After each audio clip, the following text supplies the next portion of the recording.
Welcome back. You are now watching the lifestyle segment of the weekend show brought to you by Holo Crunch. Crunchy, yummy goodness. Yay! Hello, you. Hello. Do we talk about it now or do we wait till later to say you've been on TV for the last 7 years? 7 years. I'm doing my dance. We were just talking about how is the number of competition. And I hate that someone said it before me Yeah. because my mom will be so proud knowing that her son still goes to church. So that is the number of competition. Andy, should I expose you on TV? No. Do Okay, it. No, this is about you actually. Congratulations. It's been so 7 much. years. Thank you. We were just talking about waking up and coming here on a Saturday and I'm Yes. like, imagine doing this every Exactly. other day for Yes, 7 years. Yes, every Saturday. For TWS, I've been doing this now for 3 years, since 2018. Yes. Right? So for the Osasu show, 7 years, since March 10th, 2015.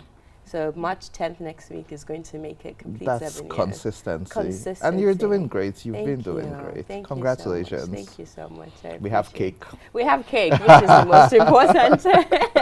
Thank you, Andy. Today we'll be talking about women's rights in Nigeria. On Tuesday, March 1st, 2020, which is the first year of International Women's Month, the National Assembly, our beloved parliamentarians, rejected a bill seeking to create special seats for women in the federal and state legislative arm of government. The bill failed after both chambers of the National Assembly voted against it. Other bills were also declined that affects women. For example, women's rights to neutralize their foreign husbands and give them Nigerian citizenship, which, by the way, men can do to their foreign wives. Joining us today to discuss this, we have Chioma Onye Ucheya Oko. She's the acting chair, NBA branch, Unity Bar. Also, the NBA Abuja Human Rights Committee, immediate past PRO, International Federation of Women's Lawyers, FIDA, Nigeria, Abuja branch. Good morning and welcome back to the weekend show. Thank you very much. Also joining us is Osai Ojigo, the country director of Amnesty International, Nigeria. Welcome back. Thank you so much. Happy to be back. always a pleasure having you both. So the yes, the frustration. Where do we start? Exactly. Where do we even start? So the Senate spokesman, Senator Jibola Bashiru, stated in an interview that women have the right to protest, that other bills were rejected, you know, out of 68 bills, I believe 21 were rejected, and the gender bills, you know, fell into the category of those that were rejected. So women can keep protesting, lobbying, but it's not going to really change the status of the bills that were rejected. How do we respond to this, seeing the effort, seeing the concerted effort women put to really get these gender-focused bills passed? Even the First Lady, the wife of the President, Aisha Buhari, paid a visit to both chambers, pleaded with these lawmakers. They assured her that they would go ahead and pass these bills, but they rejected it. Where do we go from here? I think it's a tragedy because we've been on this road for several years. Since Nigeria's return to democratic rule, there have been several attempts by women's groups, feminists, activists, CSOs to ensure that we have a gender equal constitution, considering especially the fact that our constitution derived, it was actually finalized under military rule. So there have been several attempts to ensuring that we have one that reflects all people, not just a select group of people. And like you rightly said, there's been so much put into this for several years. So there's been some comments in the media saying, oh, the women started late. That's not true. It's been ongoing for several years, even before this dispensation.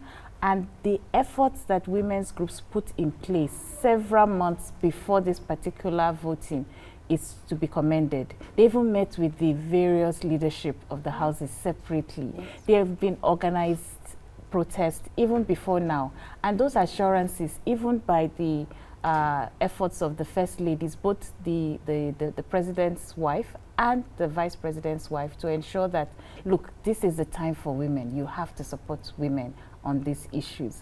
And I think the Nigerian legislatures need to really go back and reflect on how they failed half of their constituency, because every time we'll go to the United Nations, we go to the African Commission and say, oh, we have 35% affirmative action in our gender policy and we're not ready to actualize it into laws. So they're going to go back again during the next reviews to say, oh, we have 35%, yet in actual fact, women have nothing.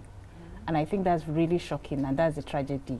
But I believe they can still do something about it. They should represent those bills, and they should vote on it and vote yes for gender equality, yes for fairness, yes for inclusivity and representation in our governance all through. So I like the fact that the women of Nigeria didn't keep quiet and just accept a bit of tokenism when it comes to this. For instance, the one where they denied 35% for appointed positions for women and agreed at 20%. You just spoke about our policy, which says 35%. Minimum of 35%. But what's even more humiliating and annoying about it is the fact that when they spoke about special seats for women in the National Assembly, first and second reasons, they applauded themselves. Nigerians applauded them, and it was considered a done deal. But the energy at which they gave resounding nays was extremely embarrassing at a time like this, because we have seen both of you here when we have 16 days of activism, when we're talking about sexual and gender-based violence emergency in Nigeria. Chioma, what's the legal implication of all of this, especially with the Constitution and the circle within the National Assembly? Okay, first off, I need to correct an impression, and I think it's my mistake. I am no longer the acting chair of the NB Abuja branch. So I've gone back to being the vice chair, which I originally was. Yeah. So that's it. On the issue of the legal implications for women, the truth is, while some of those things may indeed be driven by some sort of cultural reorientation, the truth is, until we have an enabling legislature that gives legal backing to these provisions, it is difficult to enforce. If you leave it at the discretion, at the whims and caprices of individual members of the society, it will be a long haul to, El Dorado. But if we have laws that prescribe these things clearly, then one can demand their implementation. Yes, as at today, we have the fundamental rights provisions under the Constitution. But if you still look at it, we need to make deliberate pronouncements, legislative pronouncements on specific issues, which is what some of these bills presented sought to achieve. And it is even more so embarrassing. When my sister spoke and said it was a tragedy, it was more so when you look at the symbolism of the day in Christian. It was a day for zero discrimination against persons. And it was a day that was, the theme for the year was talking about removing laws that impede. Yes. And I would have thought that it is a day for deliberate sensitivity to ensure that we create the laws that will protect women, that will promote women's rights, that will ensure fairness and equality. How do we do that? Talking about the specific seats, the special seats for women. Some people will say nothing is stopping women from contesting elections and winning elections, but that is being smart by half. That is nowhere. It is nothing near the truth. Can we even ask ourselves, when did the whistle blow?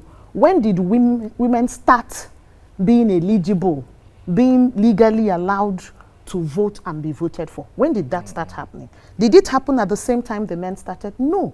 So being that the men had their feet first into the door, they have earned years of advantage over the women. And then we have our patriarchal tendencies that also further frustrate the aspirations and the efforts of women. Therefore, if you look at all these realities, it becomes necessary to create, and interestingly, it's intended to be a tenured situation. It's not intended for always.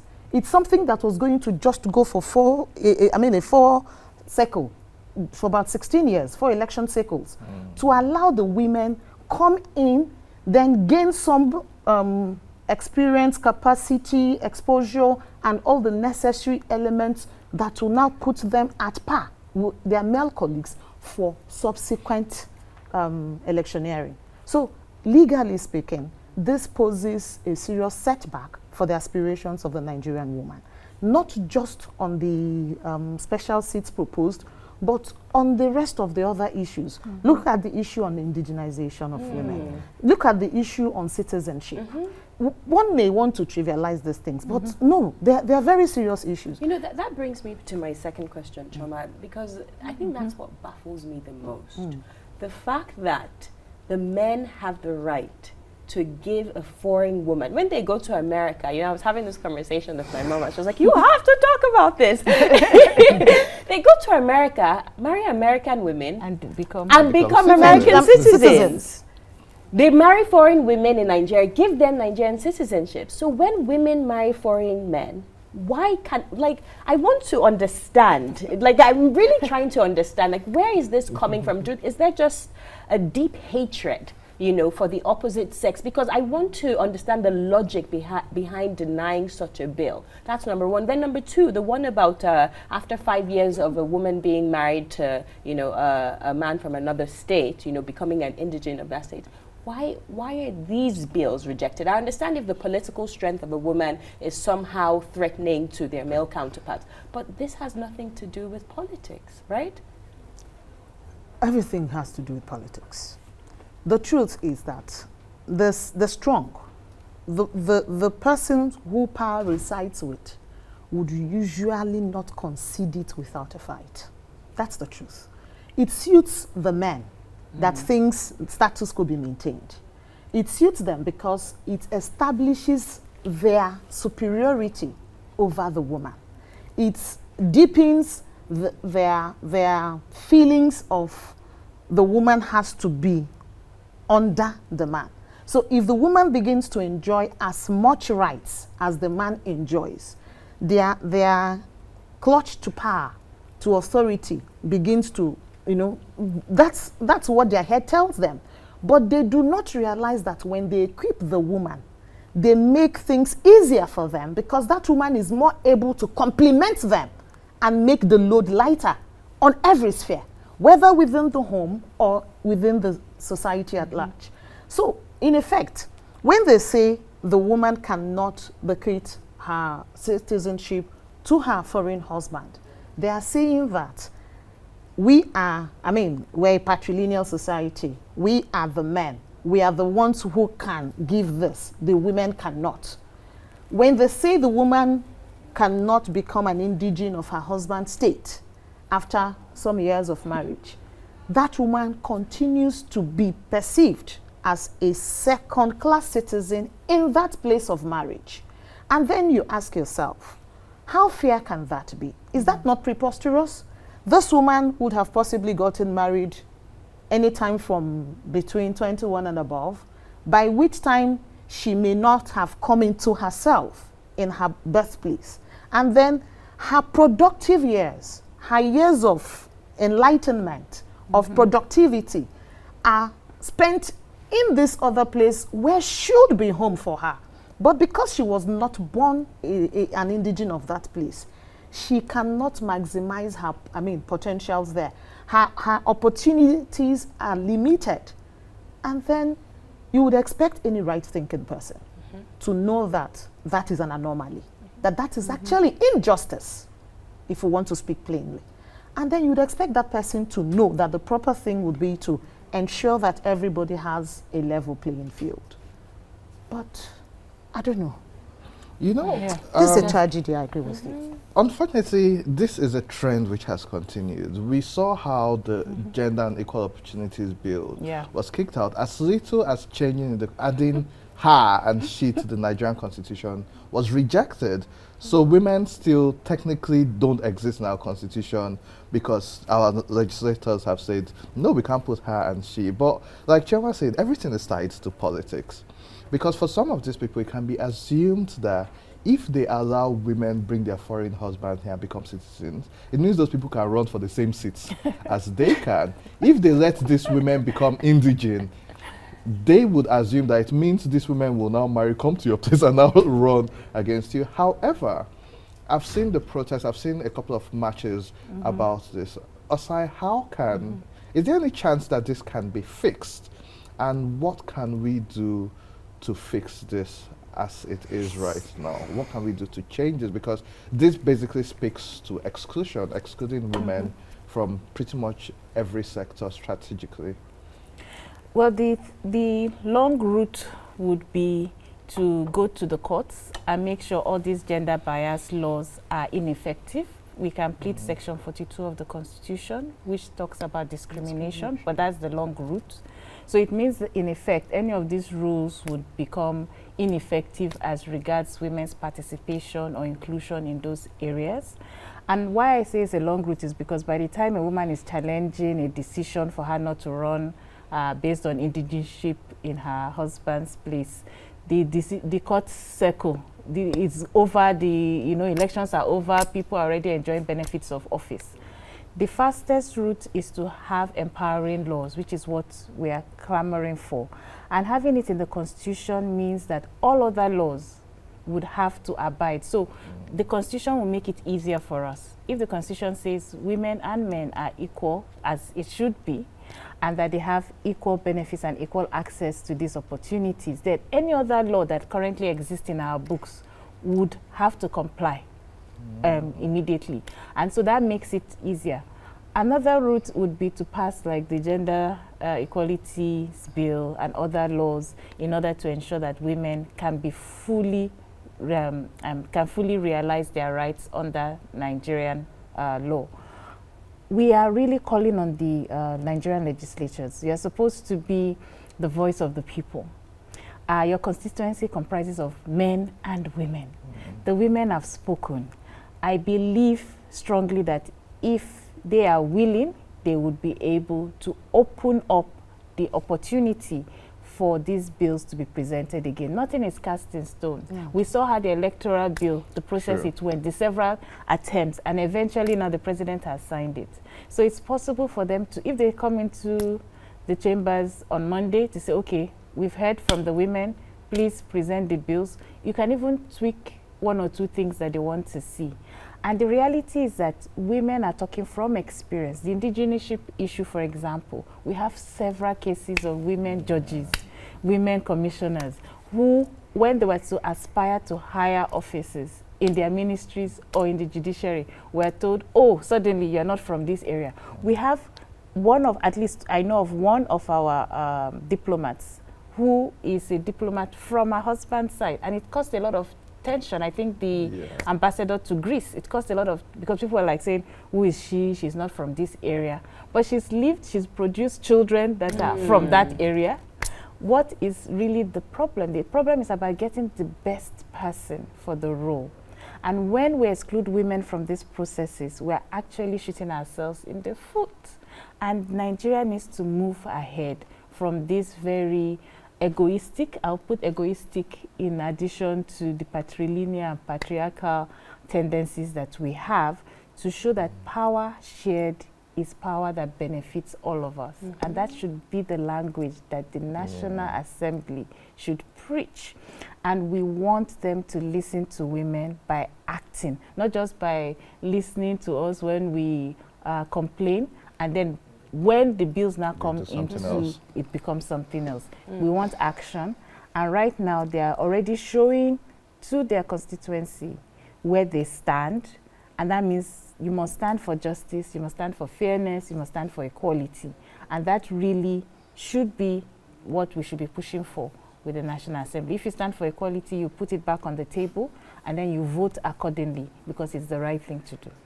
When you hear rhetoric from the Senate spokesman saying, well, tough luck to them, they can keep protesting, they're just exercising their fundamental human rights, nothing is going to change. 21 bills were rejected, so why should we revisit 3 just because it has to do with gender? How mad does that make you, number one? And number two, I feel like these issues are topics we keep on repeating, keep on talking about, but until we're able to treat the issue from its foundation, we're going to keep having this conversation, and our daughters will keep having this conversation down the line. So how do we start to work on the minds of these men, right? To teach them, as you said, that, you know, power shared is actually good for our larger society. It will help us build faster, it will help us develop faster, create a more equitable society for all. So how do we start working on the mindset? And this question goes to the both of you. I'll start with you, Osai.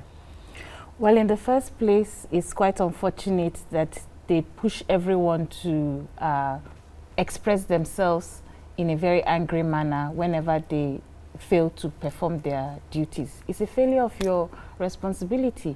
If you've given attention and you've respected the investment in time and resources women have put into these bills, it will not be so dismissive. That said, we are moving in a fast world where accountability is important, both at an individual level and a collective level. This is something that Nigerian women will not forget. And this is something that the constituency too are also watching strongly, because when you give your word is your bound. We expect when you say, oh, we've agreed, we've accepted, we're going to pass these bills, you do it. So that is why we're angry, that is why we're on the streets, that's why we're campaigning for you to change your position on this. When we're going to hold you to your word, right up to the end. And despite this setback that we've experienced, we would reorganize and we'll be back again. With regards to changing mindsets, we'll have to move more to show that the price of non-compliance is a lot higher. Right now, they feel that there's nothing we can do about it. But there are women in key sectors of society today. There are also women who are moving resources in order to build society. We need to start prioritizing where those resources should go. And I think women should put their money where their mouth is, and to ensure that any support that we give should be to people who recognize the equality of men and women and who are committed to actualizing the realization of women's rights and gender equality in Nigeria. That, I think, would then shift the focus of attention, and they can begin to respect the other half of their constituency. I love that. Choma? I totally agree with what she has said. And I would only add that while that is happening, it's impressive that, like she said, we already have women who are doing their bit in key sectors of the economy. Now, for every woman who gets an opportunity at leadership at any level, it's important that you bring your best to bear, to the point that they realize that in keeping the women out, the society is losing more. But of course, yes, we have women who are already doing that. We need to continue to do that. And as the women get these opportunities, can we deliberately, in our little spaces, create opportunities for more women to come on board? So it's important that we have a lot more women deliberately mentoring younger women to bring them in, so that the space is gradually being created for them to compete, with their male counterparts. And then for our legislators and politicians who just pay lip service to those issues, it's time we begin to hold them seriously accountable. Another cycle of electioneering is around the corner. When that time comes, what are going to be the issues that we will be engaging on? Are we going to just be talking Indomie and rapper and all this nonsense? Or are we going to look at the real issues? Who is this person? Does he realize that in voting him, that I am making him, he becomes a trustee for the rest of us. He becomes a custodian of our collective will. He cannot just exercise that will as it pleases him without recourse to the popular, yearnings of his constituency. Because if they realize that they are custodians and not, these powers do not is not theirs as they please, they will listen more. And if they listen more, it is resounding. It is loud what the women are saying. It is not just the women. I must also admit that there are men who understand these issues and are sympathetic to the cause of the women. So it is not just a half of their constituency who are saying yes to these bills while they are saying no. It is the majority of their constituency. Yes, so right. We must get to the place where when they come back, because they will definitely come back, we tell them, no, sorry, the last time we sent you there, you were not listening to us. So we're not sure you are indeed our representative. So we must hold them accountable and only elect, and this is reiterating what she already said, only ensure that the people we send out there to represent us are people who will hold that trust that we have reposed in them. Most definitely. That is beautifully said by both of you. Choma, Osai, thank you so much for your time on today's program.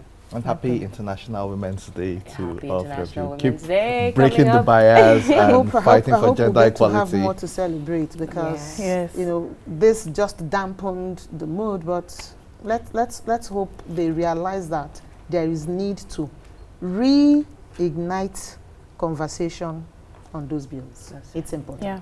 This Women's Month, they have to address and speak to women's issues and show us what they are going to do to prioritize women's issues.